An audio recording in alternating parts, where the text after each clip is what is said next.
you, as I mentioned, have been working on this reporting all morning. What more can you tell us about Damian Lillard's mindset that led us here? Yeah, I mean, this is not something Damian Lillard wanted to do.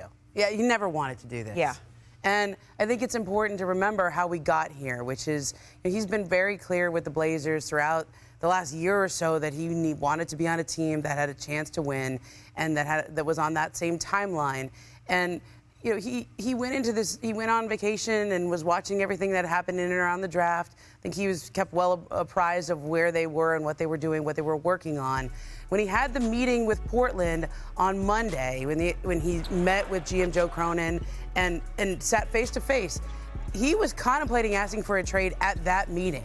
And the message that was delivered during that meeting was just, here's what we're working on. Give us a chance to do some things. Let's see where we are. And for this whole week, I mean, we were expecting something like this could happen, but Damian Lillard sat back and waited to see what the Blazers were going to do. And I think, as Adrian just mentioned, as Woe just mentioned there, Jeremy Grant re-signing with the Trailblazers was part of the idea of keeping Damian Lillard happy. But I also think that is something that everybody involved knew was a possibility, because on Monday everyone was clear about where things stood, that Damian Lillard was not going to have all that much patience. The only question was when and how he might ask for a trade, depending on what Portland was able to execute. Would he give them through the rest of free agency? Would he wait through summer? Would he wait till training camp? Would he wait till February at the trade deadline? I think the Blazers were hoping he would give them longer to execute some of the moves that they were trying to pull off, but Damian Lillard was not going to wait. And that's why after last night, he had a long conversation with people he's very close to, and this morning the trade request was made. Were the Trailblazers surprised? No.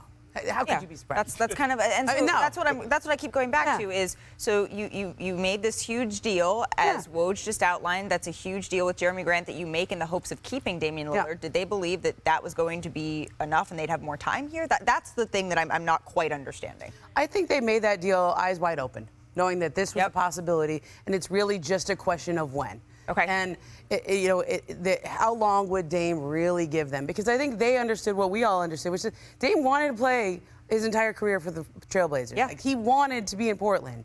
And so the only question is, how long would he give them? I think the sense was the longer he gave them, the more chance that he would say, okay, let's see what he watched Scoot in Summer League. You get excited about that. You watch what they do in free agency. You get excited about that. Like, how long would he give? The longer he gave them, the better chance they had of keeping him there. But I think there's just a recognition, and I think what's important too, and something that Woj reported as well, they want to work with him. They have so much respect for what he's meant to their franchise that I think they could not have been surprised this morning. Everything was very clear Monday when they met. I was frankly a little surprised that he didn't ask for the trade on Monday. I think that was the intention going into that meeting on Monday. It was, okay, here's where I'm at, let's do this. And the only question is, he gave them some extra time to see what would happen in free agency. And that's why we arrived here this morning. Hello, Tim. Can you tell us, we know that Damian Lillard, one of his preferred destinations is Miami. But what does Miami think of that? Well, Malika, this is a moment that Miami has been preparing for, really going all the way back to last October, when they signed Tyler Hero to a contract extension. Now, Hero signed a 4-year, $120 million deal. And by signing that deal then, he can now be included in a trade right now. If he was a free agent, a restricted free agent right now, and had to go through signing an offer sheet or signing a deal with Miami, that's another wrinkle that would be involved in this situation. Whereas now the Heat have been sitting here for months, knowing that they have a package built around Tyler Hero and draft picks and swaps in the future that they could offer for some kind of star player. And when you look at Damian Lillard, he's exactly the kind of guy that this team was missing in their playoff run to go alongside Jimmy and Butler and Bam Adebayo. A guy who can score in big situations late in games and take some of that pressure off Jimmy Butler down the stretch when the defenses are going to be focusing in on him. So certainly Miami is ready to go after Damian Lillard. And now that Damian Lillard has requested this trade, it's going to be very interesting to see if they can pull this off and create what might be the best big three in the NBA. Yeah, certainly. We didn't see Tyler Hero at the end of the postseason at the finals as he continued to recover from that hand injury. Tim, how aggressive is Miami going to be? Do we have a sense of if they're already putting in calls? What does this look like? Well, Malik, I expect the Heat to be very aggressive in trying to get something done here, and that's because Pat Riley is still involved here in Miami, right? And you go back to 1995 when he took over the Heat, coming from New York and the Knicks. The Heat have been a team that have consistently chased stars. They went and got Alonzo Mourning and Tim Hardaway. They went and got Shaquille O'Neal. They obviously put together LeBron James, Dwayne Wade, and Chris Bosh. And then they went 4 years ago and got Jimmy Butler when it seemed like they didn't have a path to get that kind of player in their team. And certainly as they've been planning this out now for several months, this is the kind of guy, Damian Lillard, that as Pat Riley goes into the late 70s and into at the end of his career, this is the kind of guy that could be the guy that could finally put Miami back over the top and get the Heat their 4th NBA championship. Tim Bontemps, thank you so much for spending some time with us here on NBA Today. So we know that Damian Lillard, on his list of preferred destinations, Miami is up there at the top. And Tim Bontemps just outlined for us how exactly Miami could get that done as we say hello to Richard Jefferson. Hello, my friend. We haven't gotten a chance to get your reaction this morning to Damian Lillard's trade request. Let's start there. Well, it's about Dame time, right? Like, that's for me. I've been waiting on the about Dame time. I'm 100%. No, for me, it's very clear. You know, we sat up here and we were like, what does James Harden want? Does he want money? He's turned down money. Does he want to win? He keeps leaving semi-good situations. Dame has said he wants to compete. He wants to win. Right? He was hoping he can get that done in Portland, the place where he started his career, really set himself up to be one of the 75 greatest players, a future Hall of Famer, Rookie of the Year. He did not want to leave Portland. And that's where I think, for me, it's a weird situation. It was at a stalemate, and it's like, dude, you're not on the same timeline. The young players and Dame are not on the same timeline. We saw it with the Golden State Warriors and some of their young players when they tried to go Kuminga and tried to go Wiseman. Sorry, Perk. Sometimes great players and the young studs are not on the same timeline, so I'm happy for Dame. I'm excited that we're going to get to see him hopefully compete at a much higher level than he has the past couple of years. What are you apologizing to me for? Because you cry every 2 seconds. It's time for Kuminga. It's time for Kuminga. It's just like, no. Sometimes young players take a little bit longer to develop, and that's not on time. What's the latest? He's opted in. He wants out. Where do we go? Well, you know, I still think there's a path to reconciliation with the 76ers and James Harden,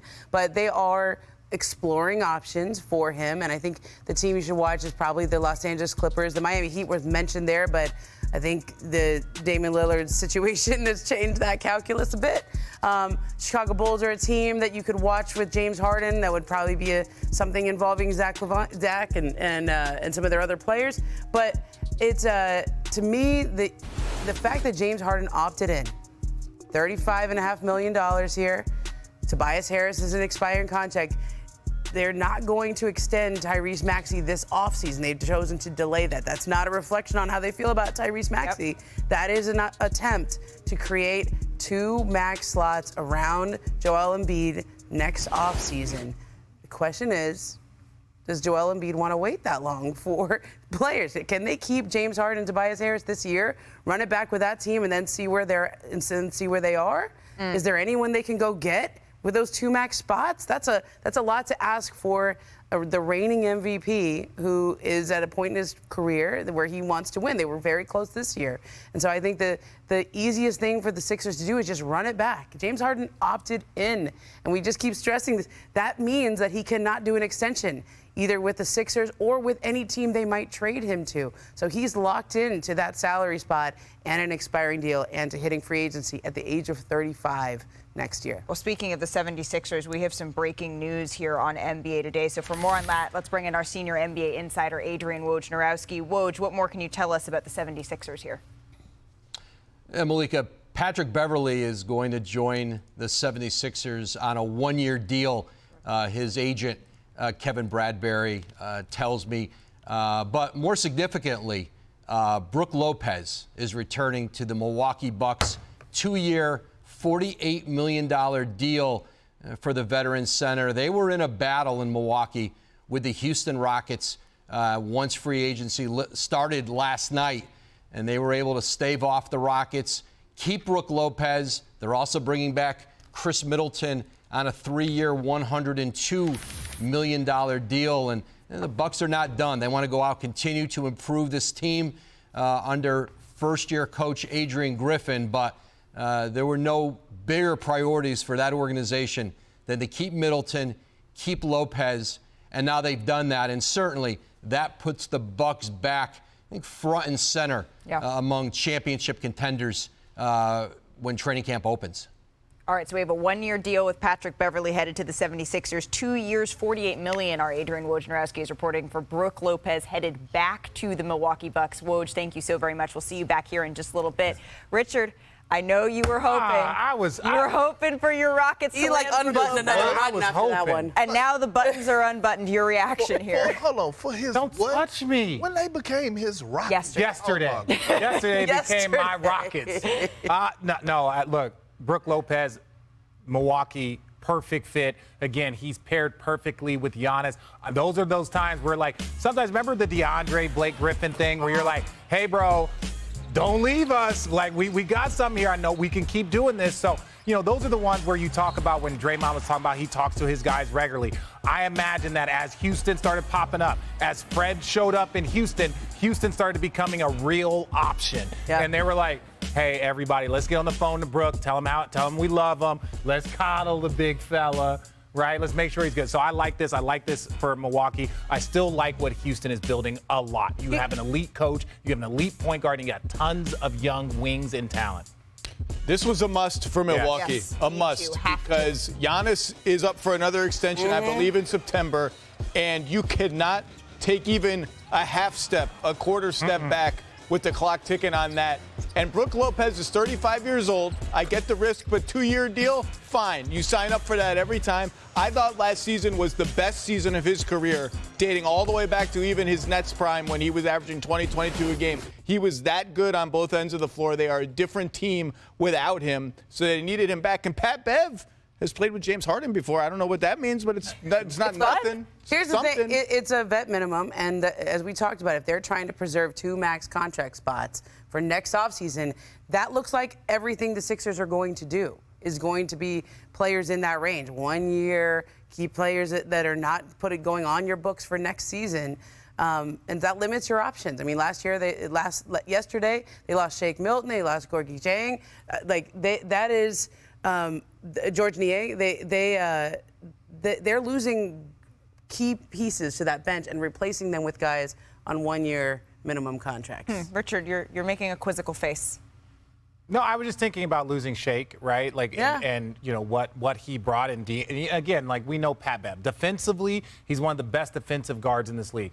And then, look, maybe he's lost a little bit of a step, but he's still a high-energy, high-communicative player, and that's what you want on the court, especially when you're starting to see that there's going to be some change in the Philly situation. You don't know what it is, but he is a player that typically, when he's on your roster, your team benefits and the defense improves. He's also a player that has a personal relationship with James Harden that can also get on the phone with James Harden and kind of be that middle person to change his mindset. Philly has all the leverage, in my opinion, when it comes down to this James Harden situation. You don't have to trade him. And I love that you brought that up because if I'm Philly, if I don't get back with exactly what I want, I actually don't trade James Harden. I actually make him play because we know the one thing about James is that he didn't turn down 2 contracts over, the last 3 or 4 years? Okay? He's not trying to miss out on any more money.